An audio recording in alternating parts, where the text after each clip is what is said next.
Olá, pessoal. Vamos nós para mais uma aula, hoje falando sobre a Escola de Frankfurt, que foi um dos grandes centros de cultura, de filosofia, de sociologia, que surgiu na Alemanha e que fez brotar a teoria crítica. Então, a Escola de Frankfurt, ela nasceu num contexto do início das primeiras décadas do século XX, e que eu gostaria de dar um pouco desse contexto para que vocês pudessem ter uma noção mais clara de como pode surgir um pensamento novo, não é? Uma visão teórica nova, exatamente impulsionada pela realidade. Então, nas primeiras décadas do século XX, a humanidade, porque foram os países todos, eles se sentiram marcados por alguns acontecimentos bem fortes que aconteceram aí, que abalaram principalmente a Europa, que era considerado o centro do mundo, e que repercutiram depois, de uma maneira mais geral, nos outros países, e o primeiro desses eventos foi exatamente a Primeira Guerra Mundial, que durou de 1914 a 1918. E o palco principal foi a Alemanha, que foi duramente castigada nessa guerra, sendo derrotada e deixada numa situação muito desvantajosa naquele momento. O povo muito desacreditado, muito desanimado, porque realmente a derrota sofrida pelo país repercutiu grandemente no ânimo da sua população. Em 1917, aconteceu um outro fato, aqui a gente pode dizer que foi um fato inédito e um fato bem agradável, para pelo menos dentro de uma perspectiva teórica, que foi a Revolução Russa, Revolução Comunista que aconteceu na Rússia. Só que essa revolução, ela formou o que se chamou a União Soviética, porque reuniu, além da Rússia, reuniu outras 13 nações, pequenas nações, que já viviam assim, quase como satélites da Rússia, e que se juntaram formando essa confederação chamada União Soviética. Essa foi a primeira experiência socialista, né, em moldes marxistas, acontecidos no mundo. E curiosamente, ela foi, de certa maneira, de encontro ao que preconizou Marx e Engels, que era que essa revolução seria feita pelos trabalhadores, que se levantariam contra a burguesia e instalariam o Estado socialista. Ora, no contexto russo, né, onde havia ainda uma monarquia tradicionalista bem dominante, e o povo não tinha muita percepção das coisas, e além disso não havia uma industrialização muito forte, já que a economia era quase toda baseada na agricultura e na pecuária. Então, nesse momento, quem se levantou contra a ditadura dos Romanov foram os camponeses e os soldados liderados por Lenin. Então, perante isso, essa revolução surpreendente, né? Eu gostaria de ler para vocês um trecho do que diz um estudioso israelense chamado Ushi Derman, que é um filósofo e trabalha também no Museu do Povo Judeu em Tel Aviv, a respeito dessa característica da Revolução Russa. Ele diz o seguinte, abre aspas, vergonha. Essa palavra parece definir melhor o que os marxistas ortodoxos sentiram após a Primeira Guerra Mundial. Eles perguntaram um ao outro por que foi uma nação russa composta principalmente de fazendeiros, analfabetos, que adotaram a utopia coletivista, e não os iluminados alemães, austríacos, ingleses e franceses, que eram considerados a parte culta do mundo. Afinal de contas, a visão do nosso fundador, Karl Marx, afirmou que após a profunda crise do capitalismo, que prevaleceu no início do século XX, na Europa, os trabalhadores do mundo se uniriam em cantar uma versão gutural da Internacional Comunista. Fecha aspas. E ele ainda acrescentou, abre aspas, essa foi a triste constatação que levou os intelectuais alemães a fundarem a Escola de Frankfurt, um sinônimo para o que se convencionou chamar de teoria crítico-social, que se tornaria uma das mais influentes filosofias do século XX. Então, gente, eu continuando a detalhar o que aconteceu no início do século XX no mundo, eu também queria registrar algo que não foi uma guerra, mas foi algo que causou um impacto muito grande mundialmente, que foi em 1929 a queda da Bolsa de Nova York, que sacudiu a economia norte-americana, né? Foi um verdadeiro pavor, e essa crise monumental se espalhou pelo restante dos países, e durante algum tempo essas economias sofreram largamente, inclusive suas populações.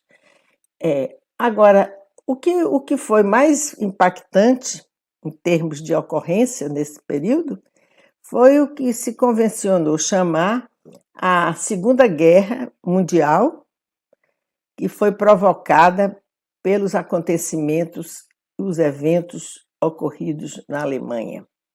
A Alemanha, mais uma vez, foi o palco do conflito, né? Inicialmente, o causador, vamos dizer, o causador do conflito, porque a chegada ao poder de uma teoria de extrema-direita chamada nazismo, né? que pregava ideologias que eram contra as aspirações dos outros países, inclusive liderada por Hitler, que tinha o objetivo de espalhar o seu poder, espalhar todas as suas convicções ideológicas para o mundo, começando pela Europa, correto? E a principal questão ideológica que dominava o nazismo e o fascismo também, mas principalmente o nazismo, era a teoria da eugenia racial. O que é a eugenia racial? É uma teoria que diz que as raças não são iguais, não se preocupa em pensar as pessoas como parte de uma raça humana, né, com características diferentes, mas ele definia que existiam raças puras, raças impuras, e que as pessoas que não se adequassem àquelas características definidas como raça puras deveriam ser eliminadas, porque somente um país que tivesse pureza racial é que poderia ter uma população forte e que poderia ter progresso. Bem, dentro desses critérios, os judeus foram o primeiro grupo étnico a ser perseguido e eliminado, seguido de pessoas deficientes físicas ou mentais, de ciganos, e considerada uma raça muito impura por eles, e também homossexuais. Então, qualquer pessoa que tivesse um desvio considerado que não poderia ser aceito pela eugenia, deveria ser eliminado. Então, isso criou-se uma verdadeira batalha étnica e moral, não é? E que chegou ao ápice a levar o mundo para uma guerra global, chamada da Segunda Guerra. No sentido de atingir seus objetivos, a Alemanha invadiu a Polônia, a Alemanha invadiu a França e o objetivo era invadir outros países, depois ir para a África. Então eles iriam continuar procurar dominar o que eles chamavam o mundo, né? E foram barrados pelos aliados, a Inglaterra e outras nações, e inclusive com a entrada da Rússia inicialmente na guerra, e em segundo momento os Estados Unidos, depois que foram atacados e perderam grande parte da sua frota naval, foram atacados pelo Japão, né, em Pearl Harbor. Então, as consequências e o resultado da guerra foi que a Alemanha foi batida mais uma vez, né, perdeu mais uma vez, e foi dividida em duas Alemanhas, uma sendo controlada pelos Estados Unidos e a outra, que é a ocidental, pela Rússia. Então, isso foi o resultado, mas como nós não estamos aqui para falar sobre a Segunda Guerra, que isso pode ser até um assunto para outro vídeo, se vocês quiserem, podem me dizer que eu posso providenciar. Mas, na verdade, o que aconteceu, isso que aconteceu, esse evento grandioso que aconteceu, o que é que deu como consequência uma Europa enfraquecida, né? Fisicamente, porque destruída pelas bombas, que precisando ser reconstruída, restabelecida, e principalmente os europeus teriam que rever, reformular conceitos que eles utilizavam antes da guerra para poder analisar a realidade que eles tinham no momento. Então, não foi somente, fisicamente, não foi somente uma mudança material que aconteceu, mas também um câmbio, uma mudança no campo das ideias. E na verdade, aí é onde surge a Escola de Frankfurt como um dos caminhos pelos quais os europeus passaram a caminhar. E o mundo também, né? Então, eu quero fazer agora um breve histórico da Escola de Frankfurt, mostrando cronologicamente como as coisas aconteceram. Em 1922, um intelectual argentino, um acadêmico, muito rico, chamado Félix Weio, ele atuava na Alemanha, então ele formulou e ele organizou um seminário chamado Semana do Trabalho Marxista. Ele era um marxista. E o assunto principal do seminário era exatamente pensar como estudar na conjuntura de 1922, né, como repensar o marxismo, né, dentro da nova realidade.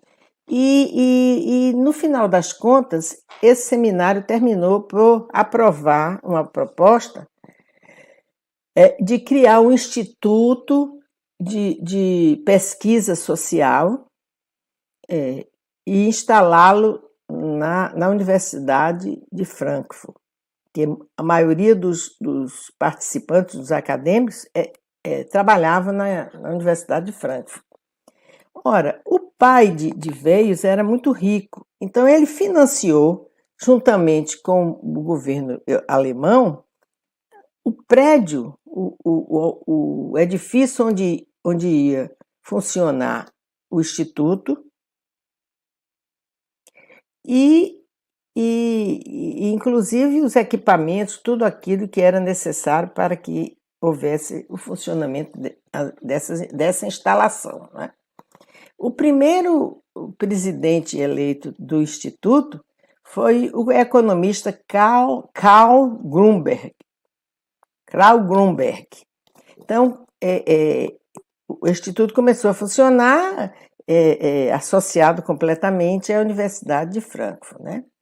Ora, quando começaram os primeiros movimentos de instalação do nazismo na Alemanha, como a maioria dos professores eram judeus, e diante da perseguição que começava a surgir contra esse contingente, isso criou uma preocupação muito grande entre eles e que o fizeram deslocar a sede do Instituto para Genebra, que era uma cidade da Suíça que era quase que um elemento neutro até aquele momento na Europa, que recebia todas as correntes de pensamento, todas as facções que lá quisessem se instalar. O presidente nessa ocasião era o Max Horkheim, e ele, como também era judeu, ele também se deslocou para lá. Mas acontece que logo depois, como as coisas começassem a ficar muito mais e mais fortemente nazistas, né? O governo alemão proibiu qualquer reunião de grupos que estivessem trabalhando teorias que não eram aceitas pelo Estado alemão, como, por exemplo, discussões sobre marxismo. Então, mesmo em Genebra, eles perceberam que os movimentos nazistas começavam a se espalhar pela Europa e muitos daqueles acadêmicos que militavam na escola de Frankfurt resolveram se deslocar para os Estados Unidos e foram aceitos pela Universidade de Columbia, em Nova York, e onde eles instalaram uma sede do Instituto lá, tá? Agora, lá na Universidade de Columbia, eles também passaram a exercer o seu trabalho acadêmico, né? E já que eles estavam impedidos de fazer isso na Alemanha, e eles editaram um jornal acadêmico chamado Estudos em Filosofia e Ciências Sociais, Studies of Philosophy and Social Science. E nesse jornal, eles passaram a publicar os seus estudos, as suas pesquisas, e esse meio teve grande repercussão na Europa, principalmente em toda a América e especialmente na Europa, na Inglaterra, certo? 1950, né? Depois da guerra, depois que, vamos dizer, a poeira baixou, alguns desses acadêmicos resolveram voltar para Frankfurt, né? E voltar à sua antiga universidade, ao seu país de origem, né? E entre eles estava Max Horkheim, o Theodor Adorno e o Pollack. Lá na América, né, permaneceu Marcuse, que era o filósofo da época, especialmente da juventude, tornou-se depois o filósofo da juventude rebelde dos anos 50 e 60, Erich Fromm, um psiquiatra, e Lowenthal, também Kirchner, que continuaram atuando na universidade como professores. Inclusive, Marcuse e Erich Fromm foram intelectuais que tiveram um grande prestígio aqui no Brasil, né, nos anos 60, pois as suas obras foram publicadas em português. e eram muito festejadas pela juventude de então. Eu me lembro muito bem que eu era uma leitora de Marcuse e Erich Fromm.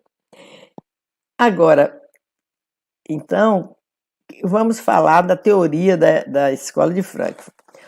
Ora, gente, durante todo esse período histórico que eu relatei e todos esses confrontos e essas tragédias que aconteceram, um pouco antes, nós tínhamos, então, duas teorias filosóficas que eram aceitas completamente, que dominavam o debate acadêmico, não é? E que eram quase que teorias oficiais para pensar a realidade de então. Que eu me refiro à teoria iluminista que surgiu no século anterior e a positivista que teve prestígio ainda há bastante tempo, né? O que era o iluminismo? Era um movimento filosófico que preconizava o domínio da razão sobre a visão religiosa, teocentrista, né? Onde Deus era o centro. Essa teoria revolucionou a sua época, porque, inclusive, porque desde a Idade Média que a Europa tinha a visão teocrática do mundo, né? E eles diziam não, que, na verdade, o pensamento humano ele teria que se centrar no ser humano, porque ele era exatamente a forma de dominar a natureza e de transformar as relações e tudo que havia, e essa visão iluminista era tida como uma luz para iluminar as trevas, né? Daquela outra visão medieval que vigorava então. E quanto ao positivismo, nós sabemos que Antônio Conte é o principal representante dessa teoria, e ele surgiu no século XIX, né, e baseava-se no desenvolvimento social que afetava o campo da ciência, afirmando que o conhecimento que geraria um progresso infinito, né, o desenvolvimento da tecnologia, e essa evolução da organização social e o avanço moral da sociedade trariam bem-estar e a prosperidade para todos. E ele preconizava exatamente que somente a ordem, somente a organização, a visão fria do que acontecia era que poderia, exatamente positivista, que poderia provocar toda essa prosperidade e esse progresso. E nós vemos que na nossa bandeira nós temos lá ordem e progresso. Então uma frase exatamente tirada do positivismo de Comte, que vigorava, então ele tinha muito prestígio então. Agora, na visão dos acadêmicos da Escola de Frankfurt, depois de tudo isso que tinha acontecido no mundo, essas visões se desvaneciam como se fosse uma nuvem e não tinham mais sustentação para explicar o mundo novo que estava surgindo depois da guerra, né? No aspecto da moralidade, das relações entre indivíduos, tudo isso estava se desvanecendo e novos fenômenos políticos, sociais e econômicos surgiam no século XX que não tinham mais como explicar, serem explicados através dessas duas teorias que existiam aí, né?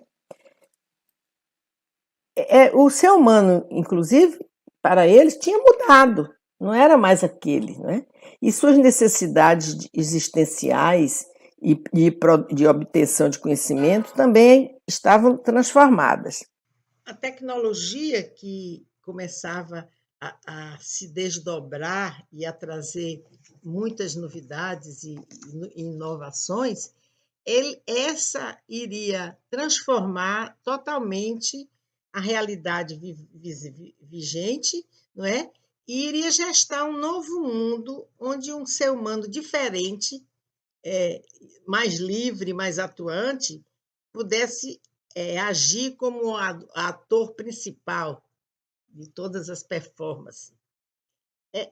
As visões do iluminismo e do positivismo eram superadas e deveriam ser substituídas pela teoria crítica, pois a situação da humanidade diante dessas trágicas décadas do início do século, a situação era de regressão social e não de progresso, como essas antigas teorias preconizavam.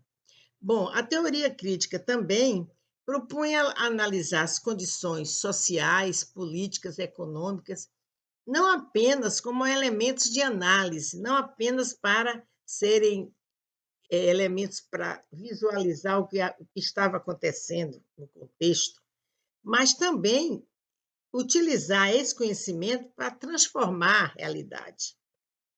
E por isso é que ele estabelecia que, na verdade, a ciência ela tinha que ser engajada, ela deveria utilizar os elementos teóricos para chegar às suas conclusões em termos das pesquisas, etc. Eles rechaçavam a ideia da neutralidade axiológica que era preconizada pela visão positivista. Isso aí é um outro tema que a gente pode discutir mais adiante e que eu gostaria muito de poder trazer aqui, porque há uma discussão teórica bastante relevante a respeito do tema. Agora, outra perspectiva teórica vigente naquele momento, além das duas, era exatamente o socialismo, né? que emergia depois de ser aplicado como sistema de governo na Rússia, que virou a União Soviética, e havia um questionamento grande dos intelectuais a respeito de saber se aquele sistema estava dando certo, se o sistema poderia ser aplicado a muitos países. Logicamente que essa visão era negativa, era alavancada pela perspectiva capitalista que gostaria de ser hegemônica, como é. Né? Agora, outra coisa, essa mesma corrente considerava que o marxismo estava superado, porque as ideias de Marx foram concebidas numa outra realidade, num outro contexto, e que no contexto atual de uma industrialização mais acelerada, né, onde a tecnologia era uma coisa surpreendente, na verdade, a teoria não tinha mais razão de ser para explicar tudo aquilo que estava acontecendo. E essa não era a opinião dos frankfurtianos, que diziam que, na verdade, não se devia rechaçar a teoria marxista, mas sim estudar para atualizá-la, mantendo exatamente os postulados principais da teoria, como a mais-valia, como a luta de classes, né? Como os meios de produção, etc. Todos aqueles conceitos tinham que ser mantidos, porque ela teria apenas que se atualizar em função do que estava acontecendo. Outra coisa, uma das noções centrais do indivíduo livre em relação ao seu trabalho e construtor da história, esses parâmetros tinham que ser mantidos, porque o marxismo preconizava pela liberdade do ser humano, né, nas consequências mais extravagantes que pudessem ocorrer, sempre o ser humano deveria ser o centro da discussão democrática. Outro ponto da teoria era exatamente de ver a cultura como um elemento de que se utilizava a burguesia capitalista para impor a sua hegemonia sobre a classe trabalhadora e sobre toda a sociedade, né? Desse pensamento aí, dessa perspectiva teórica, é que surge o conceito de indústria cultural, que nós discutimos num vídeo anterior, aqui, que vocês poderão resgatar e assistir, porque eu creio que será muito interessante para que vocês façam link para o que eu estou falando hoje e possam perceber a granditude do conceito que está exposto ali, né? Agora, a respeito dessa colocação marxista, eu gostaria apenas de citar uma frase de Horkheim, que diz muito de perto o que os frankfurtianos pensavam a respeito da teoria marxista. Ele dizia que, abre aspas, a filosofia e a ciência deveriam trabalhar para libertar os seres humanos das circunstâncias que os escravizavam.